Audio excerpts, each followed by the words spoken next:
PSC പരീക്ഷകളിൽ ചേരുംപടി ചേർക്കാനും statement ലെവലിലും അല്ലെങ്കിൽ വൺ വേർഡ് ആയിട്ടും ഒക്കെ ചോദിക്കുന്ന ഒരു ചോദ്യമാണ് നവോത്ഥാന മേഖലകളിൽ നിന്നുള്ള വരുന്നത്. അപ്പോൾ അതിൽ ഒന്നാമത്തെ ഒരു ചോദ്യം നോക്കാം. വൈക്കം സത്യാഗ്രഹത്തിന് ഉപജ്ഞാതാവൻ അറിയപ്പെടുന്നത് ആരാണ്? TK Madhavan, Mannath Padmanabhan, K Kelappan, Kumaranasan. ഇതിൽ ശരി ഉത്തരം എന്ന് പറയുന്നത് TK മാധവനാണ് വൈക്കം സത്യാഗ്രഹത്തിന് ഉപജ്ഞാതാവ്. ഹിന്റ് കൂടി നോക്കാം. ഈ നേതാവ് ശ്രീനാരായണ ഗുരുവിൻ്റെ അനുയായിയായിരുന്നു. 1924 നടന്ന ഈ സമരത്തിൽ പങ്കെടുക്കാൻ അദ്ദേഹം ഗാന്ധിജിയുടെ അനുവാദം വാങ്ങിയിരുന്നു. 1924 വൈക്കം സത്യാഗ്രഹത്തിന് ഉപജ്ഞാതാവ് എന്നറിയപ്പെടുന്നത് TK മാധവനാണ്. വൈക്കം സത്യാഗ്രഹത്തിന് ആശയപരമായി അടിത്തറയിട്ടതും അതിൻ്റെ നടത്തിപ്പിനെ മുന്നിട്ടിറങ്ങിയതും TK മാധവനായിരുന്നു. അടുത്ത ക്വസ്റ്റ്യൻ നോക്കാം. ആത്മവിദ്യാസംഘം സ്ഥാപിച്ചത് ആരാണ്? വളരെ ഇമ്പോർട്ടൻ്റ് ഒരു ക്വസ്റ്റ്യനാണ്, എല്ലാവർക്കും അറിയുന്ന ക്വസ്റ്റ്യനും ആയിരിക്കാം. ഇത് അധികം PSC പരീക്ഷകളിൽ ചോദിക്കാറുണ്ട്. അപ്പോൾ ഇതിൽ നമുക്ക് ഹിന്റ് കൂടി വേണമെങ്കിൽ നോക്കാം. അദ്ദേഹത്തിന് യഥാർത്ഥ പേര് വയലാറ്റിൻ കുഞ്ഞിരാമൻ എന്നാണ്. കോടിയേരിയിൽ വെച്ചാണ് അദ്ദേഹം ഈ സംഘടനയ്ക്ക് രൂപം നൽകിയത്. Option B Vagbhatananda. 1917 അദ്ദേഹം ആത്മവിദ്യാസംഘം സ്ഥാപിച്ചത്. അടുത്ത ക്വസ്റ്റ്യൻ നോക്കാം. ഇന്ത്യൻ ഭരണഘടനയിലെ മൗലിക അവകാശങ്ങൾ ഏത് രാജ്യത്തിൻ്റെ ഭരണഘടനയിൽ നിന്നാണ് കടം കൊണ്ടത്? Ireland, UK, USA, Canada. ഇവിടെ ശരി ഉത്തരം വരുന്നത് USA ആണ്. എന്നാലും നമുക്ക് ഹിന്റ് കൂടി നോക്കാം. ലോകത്തിലെ ഏറ്റവും ശക്തമായ ജനാധിപത്യ രാജ്യങ്ങളിൽ ഒന്നാണ് ഈ ഭരണഘടന നൽകിയത്. അമേരിക്കൻ ഭരണഘടനയുടെ അവകാശ പത്രിക ബിൽ ഓഫ് റൈറ്റ്സ് ഇതിന് തുല്യമാണ്. അപ്പോൾ ശരി ഉത്തരം ഓപ്ഷൻ സി USA. USA നിന്നാണ് മൗലിക അവകാശങ്ങൾ ഇന്ത്യൻ ഭരണഘടനയിലേക്ക് ഉൾപ്പെടുത്തിയിരിക്കുന്നത്. അടുത്ത ക്വസ്റ്റ്യൻ നോക്കാം. ഇന്ത്യയുടെ തെക്കേ അറ്റത്തുള്ള പ്രദേശം സദേൺ മോസ്റ്റ് പോയിന്റ് ഏതാണ്? കന്യാകുമാരി, ഇന്ദിരാ പോയിന്റ്, ഇന്ദിരാകോൾ, കവരത്തി. ഇവിടെ റൈറ്റ് ആൻസർ ആയിട്ട് വരുന്നത് ഇന്ദിരാ പോയിന്റ് ആണ്. ഹിന്റ് നോക്കാം. ഇത് ഒരു ദ്വീപ സമൂഹത്തിലാണ് സ്ഥിതി ചെയ്യുന്നത്. 2004 സുനാമിയിൽ ഈ പ്രദേശത്തിന് വലിയൊരു ഭാഗം വെള്ളത്തിനടിയിലായി. Option B Indira point. ഇന്ത്യയുടെ തെക്കേ അറ്റത്തുള്ള പ്രദേശം സദേൺ മോസ്റ്റ് പോയിന്റ് ഏതാണെന്ന് ചോദിച്ചാൽ ഇന്ദിരാ പോയിന്റ് ആണ്. ഇന്ത്യയുടെ ഏറ്റവും തെക്കേ അറ്റത്തുള്ള പ്രദേശം ഗ്രേറ്റ് നിക്കോബാർ ദ്വീപിലാണ്. അടുത്ത ക്വസ്റ്റ്യൻ നോക്കാം. വിറ്റാമിൻ സിയുടെ അഭാവം മൂലം ഉണ്ടാകുന്ന രോഗം ഏതാണ്? വിറ്റാമിൻ എയുടെ കുറവ് മൂലം നിശാന്തത ഉണ്ടാകുന്നു. ബിയുടെ കുറവ് മൂലം പെരുപടി ഉണ്ടാകുന്നു. സിയുടെ കുറവ് മൂലമാണ് എന്തുണ്ടാകുന്നത്? സ്കർവി ഉണ്ടാകുന്നത്. അപ്പം വിറ്റാമിൻ സിയുടെ അഭാവം മൂലം ഉണ്ടാകുന്ന രോഗമാണ് സ്കർവി. സി വിറ്റാമിൻ ഡിയുടെ കുറവ് മൂലം ഉണ്ടാകുന്ന രോഗമാണ് റിക്കറ്റ്സ് അല്ലെങ്കിൽ കണ എന്നറിയപ്പെടുന്നുണ്ട്. സൂര്യപ്രകാശത്തിൽ നമുക്ക് ഉണ്ടാകുന്നത് വൈറ്റമിൻ ഡി. അപ്പോൾ ശരി ഉത്തരം വിറ്റാമിൻ സിയുടെ അഭാവത്തിൽ ഉണ്ടാകുന്നത് സ്കർവി. വിറ്റാമിൻ സിയുടെ കുറവാണ് സ്കർവി എന്ന രോഗത്തിന് കാരണം. അടുത്ത ക്വസ്റ്റ്യൻ നോക്കാം. കേരള സിംഹം എന്നറിയപ്പെടുന്ന പഴശ്ശിരാജ ഏത് പ്രദേശത്തിന്റെ ഭരണാധികാരിയായിരുന്നു? തിരുവിതാംകൂർ, കൊച്ചി, കോട്ടയം, കോഴിക്കോട്. ഇവിടെ ശരി ഉത്തരം വരുന്നത് കോട്ടയമാണ്. എന്തുകൊണ്ടാണ് നമുക്ക് ഹിന്റ് കൂടി നോക്കാം. കോട്ടയം രാജവംശത്തിലെ രാജാവായ അദ്ദേഹം ഈസ്റ്റ് ഇന്ത്യ കമ്പനിക്കെതിരെ കാർഷിക സമരങ്ങളും ഗറില്ല യുദ്ധങ്ങളും നടത്തി. അപ്പം ഓപ്ഷൻ സി കോട്ടയം. മലബാറിലെ കോട്ടയം ഇപ്പോഴത്തെ കണ്ണൂർ ജില്ലയിലെ തലശ്ശേരി ഭാഗം രാജവംശത്തിലെ രാജാവായിരുന്നു കേരളവർമ്മ പഴശ്ശിരാജ. അടുത്ത ക്വസ്റ്റ്യൻ നോക്കാം. Question number 7. ഏത് ഭരണഘടനാ ഭേദഗതിയാണ് മിനി ഭരണഘടന, മിനി കോൺസ്റ്റിറ്റ്യൂഷൻ എന്നറിയപ്പെടുന്നത്? ഇപ്പോൾ ഈ കഴിഞ്ഞ ഒരു എക്സാമിന് 2 ക്വസ്റ്റ്യൻസ് ഈ ഒരു പാർട്ടിൽ തന്നെ ചോദിച്ചിട്ടുണ്ടായിരുന്നു, മിനി കോൺസ്റ്റിറ്റ്യൂഷൻ ഏതാണെന്നുള്ളത്. അപ്പം 42ാം ഭേദഗതിയാണ് മിനി കോൺസ്റ്റിറ്റ്യൂഷൻ എന്നറിയപ്പെടുന്നത്. ഹിന്റ് നോക്കാം. ഈ ഭേദഗതിയിലൂടെയാണ് ഇന്ത്യൻ ഭരണഘടനയുടെ ആമുഖത്തിൽ സോഷ്യലിസ്റ്റ്, മതേതരത്വം എന്നീ വാക്കുകൾ കൂട്ടിച്ചേർത്തത്. സോഷ്യലിസ്റ്റ്, മതേതരത്വം എന്നീ വാക്കുകളിൽ മിനി കോൺസ്റ്റിറ്റ്യൂഷൻ ഭരണഘടനാ ഭേദഗതി പ്രകാരം 42 പ്രകാരമാണ് എന്താക്കിയത്, കൂട്ടിച്ചേർത്തത്. അതുകൊണ്ട് തന്നെ ഏത് ഭരണഘടനാ ഭേദഗതിയാണ് മിനി കോൺസ്റ്റിറ്റ്യൂഷൻ എന്നറിയപ്പെടുന്നത് ചോദിച്ചാൽ ഓപ്ഷൻ സി 42. 1976 പാസ്സാക്കിയത്. അപ്പോൾ ഇതും ഒരു ക്വസ്റ്റ്യൻ ആയിട്ട് വന്നിട്ടുണ്ടായിരുന്നു. 42ാം ഭരണഘടനാ ഭേദഗതിയാണ് മിനി കോൺസ്റ്റിറ്റ്യൂഷൻ എന്നറിയപ്പെടുന്നത്. അടുത്ത ചോദ്യം നോക്കാം. മനുഷ്യന്റെ രക്തത്തിലെ ചുവന്ന രക്താണുക്കളുടെ RBCയുടെ ആയുസ് എത്ര ദിവസമാണ്? റെഡ് ബ്ലഡ് സെൽസിന്റെ ആയുസ് എത്ര ദിവസമാണെന്നാണ് ചോദിക്കുന്നത്.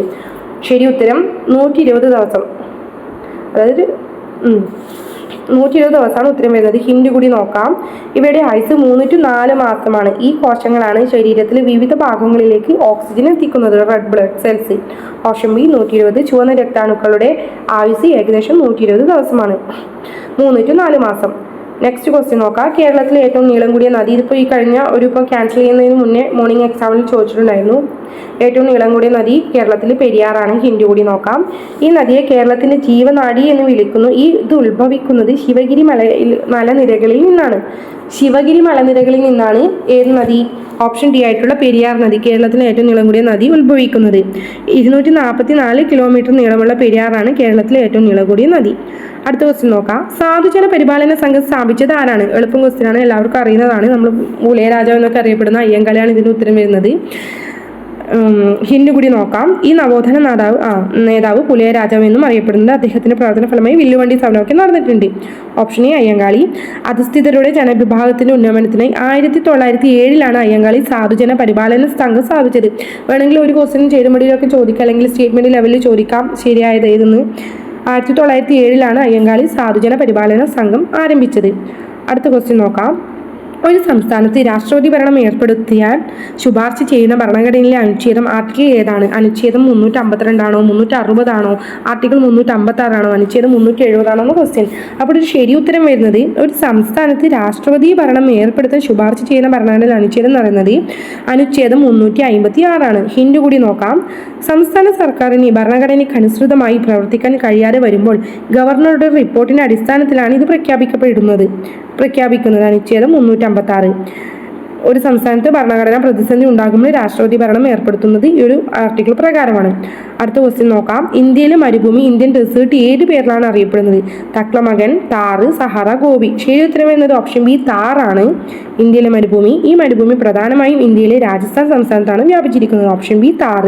ഇന്ത്യയിലെ ഏറ്റവും വലിയ മരുഭൂമി താർ മരുഭൂമി, ഗ്രേറ്റ് ഇന്ത്യൻ ഡെസേർട്ട് എന്നറിയപ്പെടുന്നു. അടുത്ത ക്വസ്റ്റ്യൻ നോക്കാം. 1936 ക്ഷേത്രപ്രവേശന വിളംബരം നടത്തിയ തിരുവിതാംകൂർ രാജാവ് ശ്രീ ചിത്രതിരുനാൾ ബാലരാമവർമ്മ ആയില്യം തിരുനാൾ സ്വാതി തിരുനാൾ ധർമ്മരാജ. ശരി ഉത്തരം വരുന്നത് എല്ലാവർക്കും അറിയാം, ശ്രീ ചിത്രതിരുനാൾ ബാലരാമവർമ്മയാണ്. ഹിന്ദു കൂടി നോക്കാം. തിരുവിതാംകൂറിലെ എല്ലാ ഹിന്ദുക്കൾക്കും ജാതിമത ഭേദമന്യേ ക്ഷേത്രങ്ങളിൽ പ്രവേശിക്കാൻ അനുമതി നൽകിയ ചരിത്ര പ്രശസ്തമായ പ്രഖ്യാപനമായിരുന്നു ഇത്. അപ്പം ഉത്തരം വരുന്നത് ഓപ്ഷൻ എ ശ്രീ ചിത്രതിരുനാൾ ബാലരാമവർമ്മ. തിരുവിതാംകൂറിലെ അവസാനത്തെ മഹാരാജാവായിരുന്നു ശ്രീ ചിത്രതിരുനാൾ ബാലരാമവർമ്മ. അടുത്ത ക്വസ്റ്റ്യൻ നോക്കാം. പ്രകാശത്തിന്റെ വിസരണം സ്കാറ്ററിംഗ് ഓഫ് ലൈറ്റ്സ് കാരണം അന്തരീക്ഷത്തിൽ ആകാശം ഏത് നിറത്തിൽ കാണപ്പെടുന്നുണ്ട്? എല്ലാവർക്കും അറിയാം, നീല നിറത്തിലാണല്ലോ ആകാശം കാണപ്പെടുന്നത്. ഹിന്റ് കൂടി നോക്കാം. സൂര്യപ്രകാശം ഭൂമിയുടെ അന്തരീക്ഷത്തിലെ വായു കണികകളിൽ തട്ടി പ്രതിഫലിക്കുമ്പോഴാണ് ഈ പ്രതിഭാസം ഉണ്ടാകുന്നത്. സ്കാറ്ററിംഗ് ഓഫ് ലൈറ്റ്, പ്രകാശത്തിന്റെ വിസരണമാണ് അന്തരീക്ഷത്തിൽ ആകാശത്തിന് നീല നിറത്തിന് കാരണം. പ്രകാശത്തിന് വിസരണം മൂലമാണ് ആകാശം നീല നിറത്തിൽ കാണപ്പെടുന്നത്. അടുത്ത ക്വസ്റ്റ്യൻ നോക്കാം. ഒരു ജാതി ഒരു മതം ഒരു ദൈവം മനുഷ്യൻ എന്ന് പ്രഖ്യാപിച്ചത് ആരാണിത്? കൊച്ചു കുട്ടികൾക്ക് വരെ അറിയാം, എല്ലാവരും പഠിക്കുന്നതാണ്. നമ്മുടെ ശ്രീനാരായണ ഗുരുവാണ് പറഞ്ഞത്. അപ്പോൾ ഹിന്ദു കൂടി നോക്കാം. അരുവിപ്പുറം പ്രതിഷ്ഠ നടത്തിയ അതേ വർഷത്തിലാണ് അദ്ദേഹം ഈ തത്വം അരുളിയത്. ശ്രീനാരായണ ഗുരുവാണ് ഓപ്ഷൻ വരുന്നത്, ഓപ്ഷൻ ഡി. ശ്രീനാരായണ ഗുരുവാണ് ഈ പ്രശസ്തമായ സന്ദേശം നൽകിയത്. അടുത്ത ക്വസ്റ്റ്യൻ നോക്കാം. ഇന്ത്യൻ ഭരണഘടനാ നിർമ്മാണ സഭയുടെ ഡ്രാഫ്റ്റിംഗ് കമ്മിറ്റി ചെയർമാൻ ആരായിരുന്നു? Doctor B R Ambedkar, doctor Rajendra Prasad, Jawaharlal Nehru, Sardar Vallabhbhai Patel. ശരിയത്തിന് വരുന്നത് ഇന്ത്യൻ ഭരണഘടനാ നിർമ്മാണ സഭയുടെ ഡ്രാഫ്റ്റിംഗ് കമ്മിറ്റിയുടെ ചെയർമാനായിട്ടുള്ളത് ഡോക്ടർ ബി ആർ അംബേദ്കർ തന്നെയാണ്, ഭരണഘടനാ ശില്പി എന്നറിയപ്പെടുന്നത്.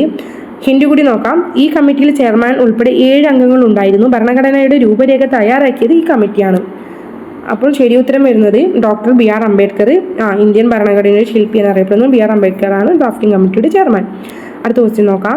കേരളത്തിലെ വിസ്തീർണത്തിൽ ഏറ്റവും ചെറിയ ജില്ല ഏതാണ്? നമുക്ക് എല്ലാവർക്കും അറിയാം, ഓപ്ഷൻ എ ആലപ്പുഴ തന്നെയാണ്. ഹിന്ദു കൂടി നോക്കാം. ഈ ജില്ല കിഴക്കിന്റെ വെന്നീസ് എന്നറിയപ്പെടുന്നുണ്ട്. വേമ്പനാട്ട് കായൽ ഇതിന്റെ അതിരുകളിൽ ഒന്നാണ്. Option A Alappuzha. കേരളത്തിലെ ഏറ്റവും വിസ്തീർണം കുറഞ്ഞ ജില്ലയാണ് ആലപ്പുഴ.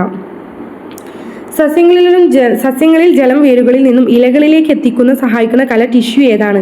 സസ്യങ്ങളിൽ ജലം വേരുകളിൽ നിന്നും ഇലകളിലേക്ക് എത്തിക്കുന്നതാണ് സൈലം. ഹിന്ദു കൂടി നോക്കാം. ഈ വാക്കിന്റെ എക്സ് എന്ന ഇംഗ്ലീഷ് അക്ഷരത്തിലൂടെ വാട്ടർ അഥവാ ജലം അടുത്തിടുന്നത് സഹായിക്കുന്നു. ഉത്തരം സൈലാണ്. സൈലം കലകളാണ് വേരുകളിൽ നിന്നുള്ള ജലം ലവണങ്ങളും മുകളിലേക്ക് എത്തിക്കുന്നത്. ഓക്കെ, അടുത്ത ക്വസ്റ്റ്യൻ നോക്കാം. 1741 നടന്ന കുളച്ചൽ യുദ്ധം നടന്ന വർഷമാണ് 1741. യുദ്ധത്തിൽ മാർത്താണ്ഡവർമ്മയെ പരാജയപ്പെടുത്തി വിദേശ ശക്തി ഏത്? പോർച്ചുഗീസുകാർ, ബ്രിട്ടീഷുകാർ, ഡച്ചുകാർ, ഫ്രഞ്ചുകാർ. എല്ലാവർക്കും അറിയുന്ന ഉത്തരമാണ് ഡച്ചുകാരാണ്. കുളച്ചൽ യുദ്ധത്തിൽ മാർത്താണ്ഡവർമ്മ പരാജയപ്പെടുത്തിയ വിദേശ ശക്തി പറയുന്നത്. ഹിന്ദു കൂടി നോക്കാം. ഇന്ത്യൻ ചരിത്രത്തിലെ ആദ്യമായാണ് ഒരു ഏഷ്യൻ രാജ്യം യൂറോപ്യൻ നാവികസേനയെ പരാജയപ്പെടുത്തുന്നത്. ഓപ്ഷൻ സി ഡച്ചുകാർ. ഡച്ച് ഈസ്റ്റ് ഇന്ത്യ കമ്പനിയെയാണ് കുളച്ചൽ യുദ്ധത്തിൽ മാർത്താണ്ഡവർമ്മ പരാജയപ്പെടുത്തിയത്. ഒളിമ്പിക്സ് ഗെയിംസിൽ ഇന്ത്യക്ക് വേണ്ടി വ്യക്തിഗത ഇനത്തിൽ ആദ്യമായി സ്വർണ്ണ മെഡൽ നേടിയ ഇന്ത്യൻ താരം അഭിനവ് ബിന്ദ്ര, നീരജ് ചോപ്ര, സുശീൽ കുമാർ, PV സിന്ധു. നമ്മളെല്ലാവരും സ്റ്റാറ്റ്സൊക്കെ വെച്ചിട്ടുള്ള ഒരു വ്യക്തിയാണ്. ഒളിമ്പിക്സ് ഗെയിംസിൽ ഇന്ത്യക്ക് വേണ്ടിയിട്ട് വ്യക്തിഗത ഇനത്തിൽ ആദ്യമായിട്ട് സ്വർണ്ണം നേടിയ ഇന്ത്യൻ താരം. ആൻസർ നമുക്കൊരു ഹിന്ദു കൂടി നോക്കാം. ഈ താരം എറിയുന്നത് ത്രോ കായിക ഇനത്തിലാണ്. ഇന്ത്യക്ക് ചരിത്രത്തിൽ ആദ്യമായി അത്ലറ്റിക്സിൽ സ്വർണ്ണം ലഭിച്ചത് നീരജ് ചോപ്ര. ശരി ഉത്തരം ടോക്കിയോ ഒളിമ്പിക്സിലും ജാലിയൻ ത്രോയിൽ സ്വർണം നേടിയ നീരജ് ചോപ്രയാണ് ഈ നേട്ടം കൈവരിച്ച ആദ്യ താരം.